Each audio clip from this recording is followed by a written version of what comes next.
आदरणीय व्यासपीठ, आजच्या कार्यक्रमाचे अध्यक्ष श्री सोनवणे सर, जनक चौरे सर आणि इथले शिक्षक वृंद, गणेश माध्यमिक व उच्च माध्यमिक विद्यालय येथे आज करिअर मार्गदर्शन शिबिर संपन्न होत आहे आणि तुम्ही मला आज आमंत्रित केलं त्याबद्दल सर्वप्रथम तुमचे सगळ्याचे आभार मानतो. आता मी ज्या संस्थेतून आलोय त्याबद्दल मी आधी सगळं तुम्हाला थोडं सांगतोय, नंतर त्यामध्ये काय स्कोप आहे, तो कशासाठी करायचा ते आधी सांगेल, नंतर माझ्याकडे जे नॉलेज आहे म्हणजे बाकीच्या ज्या फील्ड आहेत त्याबद्दल पण तुम्हाला काय करता येईल ते पण सांगेल. ठीक आहे. तर सर्वप्रथम मी औद्योगिक प्रशिक्षण संस्था माजलगावमधून आलोय. आता संस्थेचं नावचं प्रशिक्षण, ठीक आहे. सर बोललेत ना ITI, तुमच्या भाषेमध्ये ITI बोलतो त्याला, इंडस्ट्रियल ट्रेनिंग इन्स्टिट्यूट माजलगाव. आता सगळ्यात महत्त्वाचं ह्या संस्थेमध्ये करतात काय, तर तुम्हाला सरांनी सांगितलंय की तुम्ही 10वी नंतर तुमच्याकडे काय असतात, बरेपैकी ऑप्शन असतात. कुणी मेडिकल, कुणी इंजिनिअरिंग आणि कुणी वोकेशनल कोर्सेसला जात आहेत, कुणी CET करताय, कुणी स्पर्धा परीक्षेत तयारी करतायत. भरपूर लोक 10वी नंतर डिसाईड करतात. तर ITI म्हणजे काय असतं माहिती आहे का, ॲक्च्युली हा टेक्निकल फील्डमधला येतो, म्हणजे एक इंजिनिअरिंग क्षेत्रच आहे. तुम्ही आजकाल भरपूर भाषणामध्ये ऐकतायत नाही का, आपले पंतप्रधान बोलतात स्किल इंडिया ऐकतायत ना शब्द, स्किल इंडिया. सगळ्याला स्किल पाहिजे, कौशल्य पाहिजे. तर स्किल काय असतं, तर सर्वप्रथम माहिती आहे का, आता तुम्ही जेव्हा शिक्षण घेतात त्यामध्ये मॅक्सिमम ठिकाणी कसं असतं, थेरॉटिकल पार्ट खूप जास्त शिकवला जातो. थेरॉटिकल म्हणजे थेअरी पार्ट नाही का, आपण धडे शिकवतो, वाचतो, लिहितो, त्याच्यावरती प्रश्नोत्तर पाठ करतो, सोडवतो. आणि प्रात्यक्षिकावर कमी वेळ असतो. प्रात्यक्षिक म्हणजे प्रॅक्टिकल कळत आहेत ना सगळ्याला. तर ITI मध्ये काय असतं माहिती आहे का, असे 1-2 वर्षाचे कोर्सेस असतात. आता हे कोर्सेस काय करतात, तुम्हाला स्वतःच्या पायावर तयार करतात. आता ह्या कोर्सेसमध्ये तुम्हाला नाव सांगायचं जर म्हटलं तर फिटर म्हणजे जोडारी, कुणी tractor mechanic, motor mechanic, welder, solar technician, electrical. मुलींसाठी जर म्हटलं तर ड्रेस मेकिंग किंवा इलेक्ट्रिशियन पण मध्ये पण भरपूर मुली येतात आजकाल. तर ह्यांच्या नावामध्येच तुम्हाला ऐकल्यानंतर बऱ्यापैकी आयडिया येऊन जाईल, आली असेल ना थोडीफार. इलेक्ट्रिशियन म्हटलं काय काम करतो, लाईट फिटिंगचे कामं करतो. फिटर म्हटल्यावर काय करणार, फिटिंगचे कामं करणार. वेल्डर म्हटल्यानंतर काय करणार, फॅब्रिकेशनचे, वेल्डिंगचे, असे भरपूर कामं करणार. तसंच बाईक मेकॅनिक असेल त्यासाठी MME नावाचे ट्रेड आहेत, 4 व्हीलरसाठी. ट्रॅक्टरसाठी ट्रॅक्टर मेकॅनिक नावाचे ट्रेड आहेत. तर ह्या ट्रेडमध्ये काय असतं माहिती आहे का, तुम्ही आता प्रत्येक ट्रेडचा असा एक ठराविक अभ्यासक्रम असतो आणि काळ पण असतो. म्हणजे कोणता ट्रेड किती वर्षासाठी आहे, म्हणजे तुम्हाला किती वेळ द्यावा लागेल तुमच्या 10वी नंतर. तर आपल्या ITI मध्ये 1 वर्षाचे काही ट्रेड आहेत आणि 2 वर्षाचे काही आहेत. 1 वर्षामध्ये वेल्डर सारखे येतात, ड्रेस मेकिंग सारखे येतात, सोलार टेक्निशियन सारखे येतात. म्हणजे तुम्हाला फक्त 1च वर्ष खर्च करायचं आहे तुमच्या 10वी नंतर.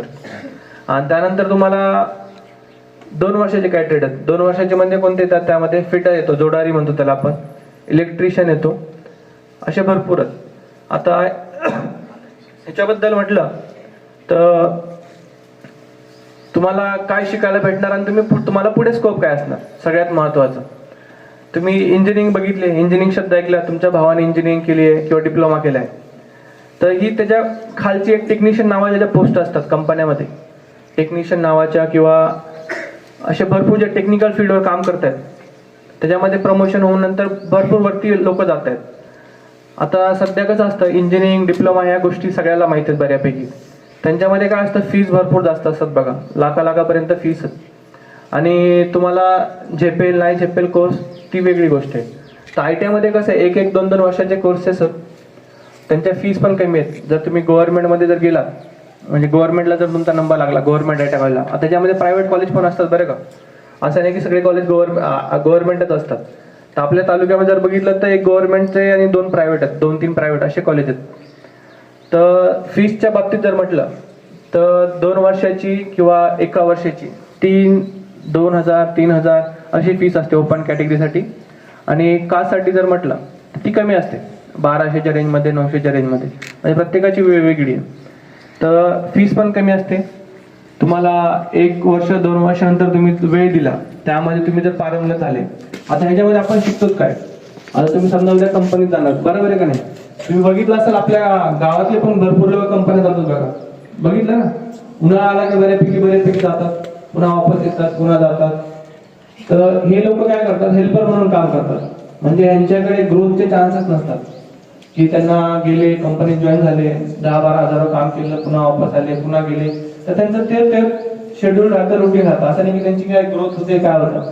पण तुम्ही टेक्निकल फील्डमध्ये तुम्हाला कंपन्यामध्ये जे काय प्रोसेस होतात, प्रत्येक कंपनीचं वेगळं असतं बघा, की कुणाची तर काय प्रोडक्ट बनतो, कुठे काय दुसरा वेगळा बनतो, सगळ्याच्या प्रोसेस वेगळ्या आहे. कुठे टू व्हीलर मॅन्युफॅक्चर होते, कुठे एखाद्या प्लांटचे, टाकीचे वेगवेगळे व्यवसाय असतात.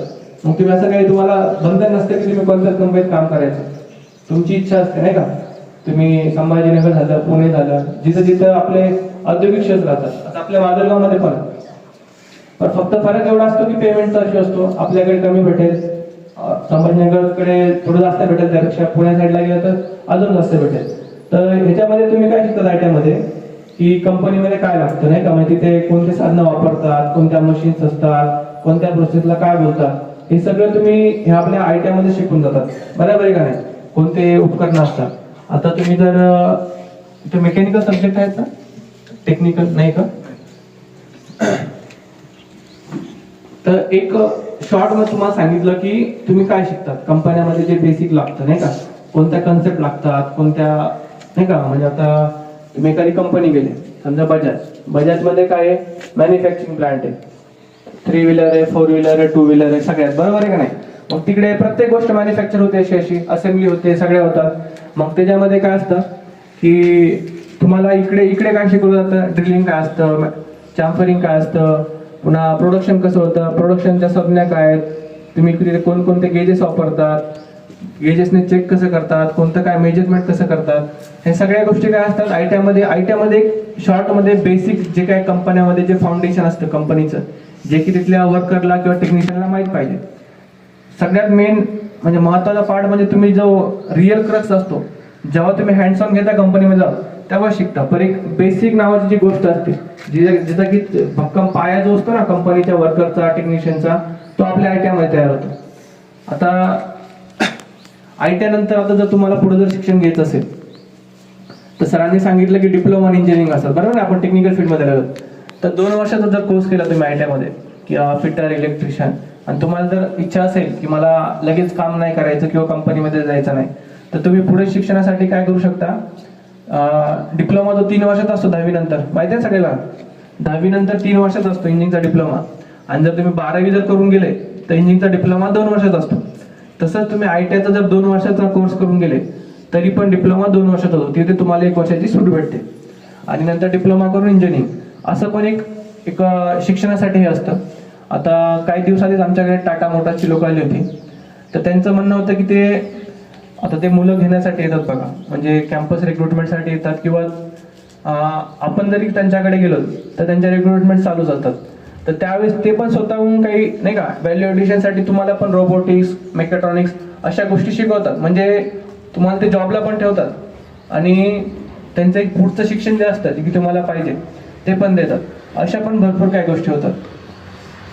म्हणजे इन शॉर्ट, आता जास्त तुम्हाला थोडंफार आउट ऑफ डोक्यावर जाते की नाही माहित नाही, पण एक कंपनीमध्ये स्वतःच्या पायावर उभं राहण्यासाठी कमी वेळेमध्ये की नाही का, आता तुम्ही 3 वर्ष ग्रॅज्युएशन करणार, नंतर 2 वर्षाचा कोर्स करणार, एवढ्या वेळ तुमच्या घरचे थांबणार नाही थांबणार हे माहित नाही, पण स्वतःच्या पायावर उभं राहण्यासाठी 1 वर्षात 2 वर्षात तुम्हाला जी काही लागतं, म्हणजे असे भरपूर कमी कोर्सेस आहेत, वोकेशनल कोर्सेस, की ते तुम्हाला स्वतःच्या आणि तुम्हाला स्वतःचा व्यवसाय पण करता येतो बघा.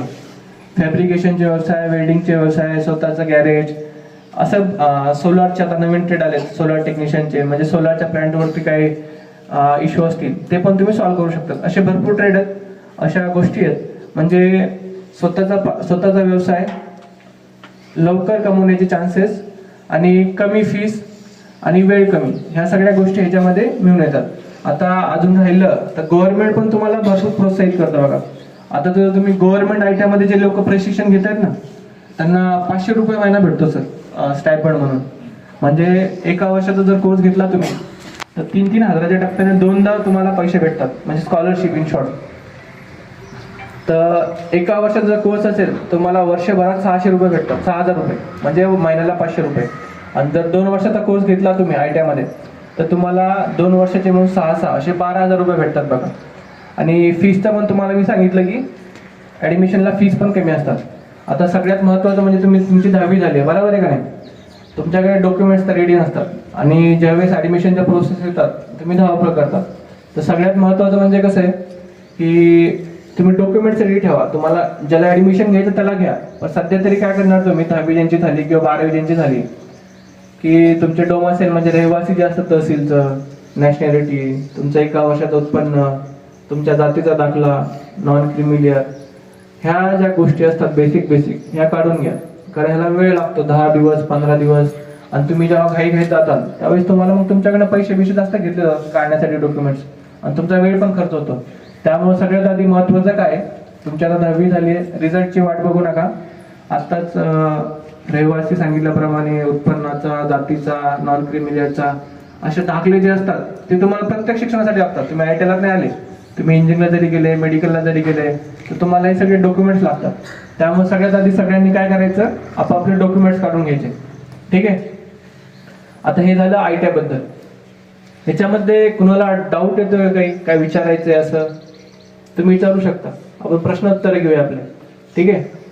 बोला ना, मुलींना काय प्रश्न सरांना बोलायचे का काही मुलांना? सर मुलांनी आणि मुलींना वेगळा स्कोप काय दिसणार? आता इकडे बघा, सर बोलतायत आता मुलींना असं वेगवेगळे ट्रेड नाही, असं काही सेग्रिगेशन केलेलंच नाही डिपार्टमेंटने. मुलींनी जरी फिटर वेल्डर जरी करायला म्हटलं तर मुलींना म्हणजे देऊ शकतो आपण.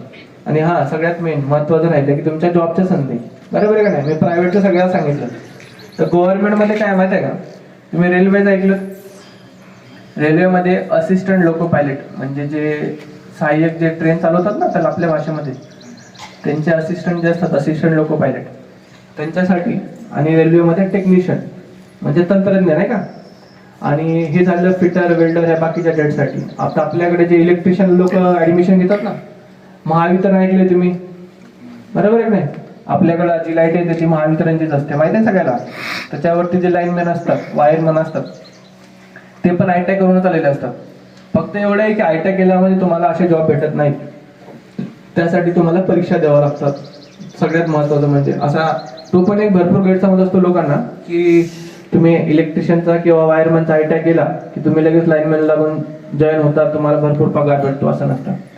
तुम्हाला आजकाल कोणत्या पण गव्हर्नमेंट जॉबसाठी तुम्हाला परीक्षा द्यावीच लागणार आहे.